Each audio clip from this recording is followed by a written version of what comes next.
Ah, tu l'as, Victor? Oui, je nous sers un verre à boire avant que tu ne me le demandes. Ben, ce ne sont pas des âneries, on voit tout. C'est pas vrai, Pierre, elle porte une robe tout à fait décente. Oh, tu sais, pour moi, Sophie, elle est surtout comme je l'imagine. Arrête, tu me fais peur. Oh, tu peux? Là, par exemple, Sophie porte... elle porte... mais mon Dieu, elle ne porte rien! Oh, Pierre! Mais je t'assure que d'ici, tu es complètement nu. À la Gestapo, pourquoi pas, si ça pouvait nous servir. Hein, Françoise? Quoi, moi, à la Gestapo, mais pourquoi moi? Je ne sais pas, mais enfin, vous êtes seule, les temps sont ceux qu'ils sont, personne ne vous en voudrait. Non, je ne connais personne.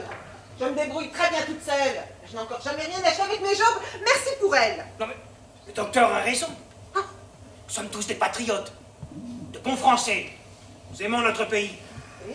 Mais si l'un d'entre nous connaît un haut fonctionnaire, réfléchissez. Il vous est peut-être arrivé de sympathiser avec un officier de la Gestapo. Jamais de la vie. Oh, ne soyez pas extrémiste, Pierre.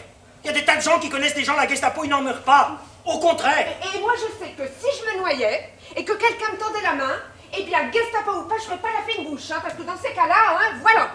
Eh bien, moi, je préférais mourir plutôt que de sauver ma vie par de pareils moyens. Vous êtes complètement idiot. Oui, oui, c'est tellement inattendu. Oh, je suis désolée de vous avoir dérangé, mon colonel. Non, non, non, non, non. Rien d'important, non. Bonne soirée. Au revoir, mon colonel. Alors, je ne veux pas mourir aussi bêtement. Je ne veux pas être fusillé sans avoir défendu ma peau. Jean, je refuse de laisser faire mes destins. Vous devez choisir les deux otages parmi vous. Le porte-monnaie. Vrai ou faux?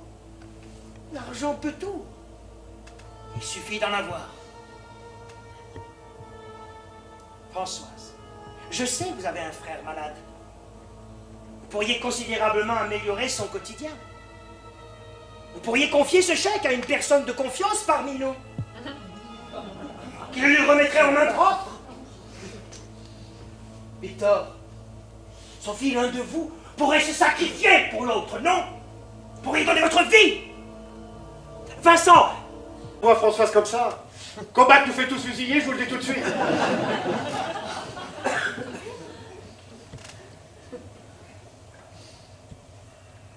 Victor, tu dois persuader Sophie.